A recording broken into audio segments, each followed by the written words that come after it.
أنا أود استيدا أنا على كبروك يرخي سبق يبني على ما بني halkaad ku qiiminaysa على كبروك أنا هيبة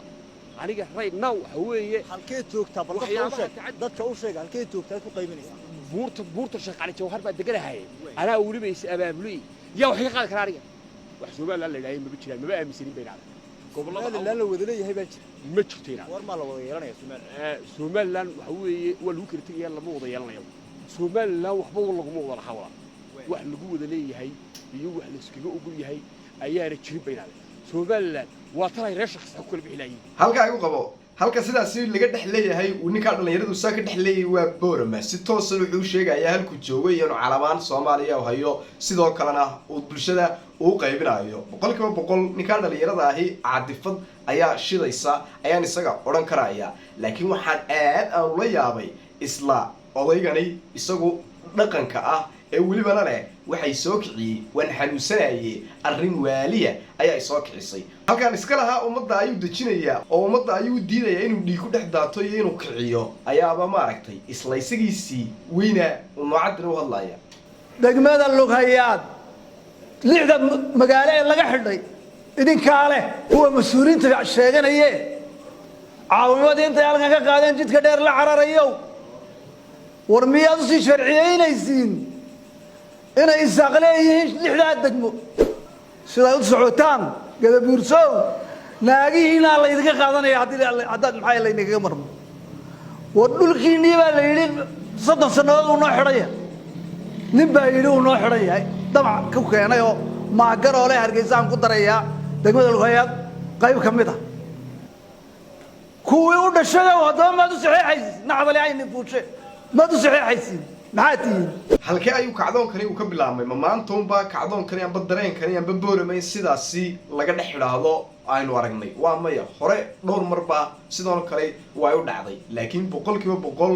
maanta sidii iyadoo ka xoog weyn ayaa la qorsheynayaa sidii awdal halkaasi dadka degan iyo xukuumadda la iskaga horkeeni lahaa waxaana ka shaqeynaysaa dawladda fadhiidka Xasan Sheekh uu maaragtay madaxweynaha uu ka yahay ee ninka xabaalaha inta soo fadhay gurigiisii soo burburiyay ayaa maanta la rabay inuu kulbo uu dacal uu Somaliland uu dabhe uu kaga furo laba cisho ka hor Soomaaliya ayaa toos waxay u sheegtay inay iman doonto ay dadka ay abaaro ay ka caawin doonto iyadoo siyaasadeynaysa ayaa ay rabtay inay arrinkaasi ay samayso oo shaad caawimo ahaan ay u soo xidhato si ay halka waxay doonayso ay uga fuliso laakiin xukuumadda oo ku baraarugtay ayaa noqon kara ayaa boqolkiiba boqol ka hortagtay dadkeedana caawisay horaan halkan idinku sheegay inay mudnayd inay maanta ay xukuumaddu ay dadkaasi abaaru ku dhaceen Ilaahay ka saaray ka badbaadiyay inta ku dhibaatootayna Ilaahay dhibka ka dulqaaday inay mudan tahay inay xukuumaddu boqolkiiba boqol dadkeedii iyo deegaankeedii inay wax u qabato waanay samaysay boqolkiiba boqol xukuumadda iyo wasaaradda caafimaadku maanta ugu dambeysay ayaa halkaasi deeq gaarsiisay dadka abaaruhu ay ku dhaceen waxaan u ballan qaadanayaa markasta inaan bulshadeeda la dareenahay wasaaradda caafimaadkuna ay isku dayso in qof kasta oo reer awdal uu helo adeeg caafimaad oo dhameystiran sidoo kale Cali Xamuud oo halkaasi ka hadlay ayaa boqolkiiba boqol fahmay filinka halkaasi ay rabtay in Soomaaliya ay ka samayso awdal baanu caawinaynaa adeer waanu nimidnay annaga caawinayna 5 kun oo qoys raashikood baanu sidnaa degmooyinka Sayr iyo Lughaya iyo Baki baanu kala dirnay Boorama duleedkeeda in alaalintii ay saameysay wafti xoog weyn baan hogaaminayaa oo ku jira 3 wasiir rasaabkii iyo hay'adaha caalamiga ay ka howlgalayay Jamhuuriyadda Soomaaliland waxaanu leeyahay tiina siyaasadaysan dowladda federaalka awdo shaqo aad ku leedihiin ma jirto undukana baatiina halkiina saayidin deeqdo waxaad wax loogu qabanaysaan Soomaalida ka kala geeyay intii halka joogtay isuurtada oo Soomaalida isku qaata waxa xamar ka socdaan ognahay idinkaan sarki karin idinkaan isku talaabi karin markaas aad rabtaa qoriga dab kale inaad keento awdal annaga u dhalanay annagayna doorteen annaga ayaa dadkayga dib iyo dheef la qabna abaarta baasada maanta gobolka ka jirtay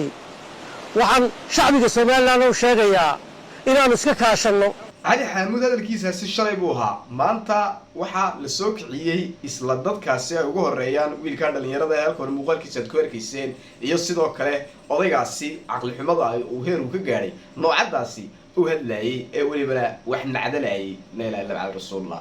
qof weyn oo maran weeyaa ma odhan karaan ninka dhalinyarada ahi waxaa la odhan karaa isaga qiil baa u sabay karaayo waa nin dhalinyaro ah oo iska maaragtay caadifadu ay ka tan badatay oo caadifada caqliyadiisa kantaroori kali waayey laakiinse ninkaa weyn caqli xumadiisa ayaan aad ula yaabay boqolkiiba boqoladaba dareenkaasi noocadaas ahi waa wax bilow un ah xukuumadda waxay odhan lahaa boqolkiiba boqol ninkaa dhalinyarada iyo odayga noocadaasi u hadlaayaba waxa ay rabaan keliyata in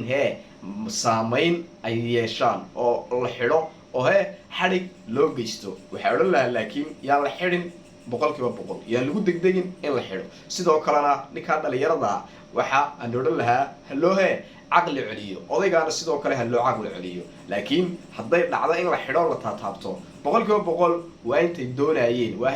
intay doonayeen ninkaa dhalinyarada ahi wuxuu ku celceliyey somaliland ma jirto waxa la wada leeyahay somaliland iyo anagu dowlada isaaqa dooni mayno ninka waraysanaya dhowr warbuwe uu ku celceliyey in boqolkiiba boqol iyaguba maanta ay xukuumaddii ay dhan walba ay kaga jiraan oysan kaba maqnayn sidoo kalena ay beeshiisu ay tahay madaxweyne ku-xigeenba taas bedelkeeda markaa maxaad doonaysaa baa la yidhaha adoo bulshada ad kicinaysaa markaa derbigu madaxa uu iskala dhacay markaa boqolkiiba boqol waxay odhan karaa inankan waxaa soo kiciyey waa caadifad oo odaygaasi ubu hadalkiisii baritaaraya odaygaasi noocadaasi u hadlayay marka waxay odhan lahaa xukuumadda maanta talada haysa dhaqdhaqaaqyada halkaasi laga wadaa waa dhaqdhaqaaqyo somaliland liddi ku ah oo la rabo in somaliland iyo ummadda halkaa ku dhaqan gobolkaasi awdal iyo sidoo kale gobolkaasi salal in bulshada ku dhaqan iyo xukuumadda la iska horkeeno yaan la iska kiina horkeenin yaan la idin kala sheekayn idinka ummadda maamulo idinka ayay idin dooratay waxay tabanayaan si toosa tabashadooda ha loo wajaho oo si wanaagsan waxa looga qabto ayaan odhan lahaa oo waxa laga barto wixii laascaanood ka dhacay boqolkiiba boqolla beesha sharafta leh ee Samro Siciid waa beel boqolkiiba boqol Somaliland dibnimada sheegayaba iyagu abuuray taariikhna ay noogsoonay waxa Somaliland calankeeda badhanba iyaga gurigooda lagu sameeyay Somaliland markii halka la soo celinayna halka lagu sameeyay lagu shiray boorama ahayd oo shirka halka boorama burcaan markii laga yimid boorama waa lagu shiray marka boqolkiiba boqol dawlad dhiska Somaliland qayb la xal oo muhiim oo aad u weyn ay reer boorama ay ka soo qayb qaateen gaar ahaan beeshaasi walibana Samro Siciid oo iyagu ugu badan isla gobolkaasi awdal deegaanadoodina ay halkaasi ay ku teesay marka waxay odhan lahaa boqolkiiba boqol dadkaasi yaan afxumo idinka tagin dhalinyaro ka ahaan iyo haweenba iyo siyaasi iyo salaadiin iyo suldaamaba waxay doonaan ha ahaadaan oo reesha saxaaqa adeero gacaliyaan dadkaasi xumaanee iyo afxumo idinka tagin dadkaana xukuumadda ay wax ka tirsanayaan haddii jirto si caadi tabashadooda ha looga baa loo lahaa boqolkiiba boqol ha looga jaahil bixiyo ay noqotayna ka dhalinyaradaana ha loo caqli celiyo odaygaana sidoo kale isaga waxba hadalkiisa laga soo qaaday waa oday iska cuqdadaysan oo cuqdadana ilaahay baa ku abuuray hadduu shaar uu isaaq u qabo xanuun maaragtay ilaahay baa ka saaran leh annagu si kala adeer odhan mayne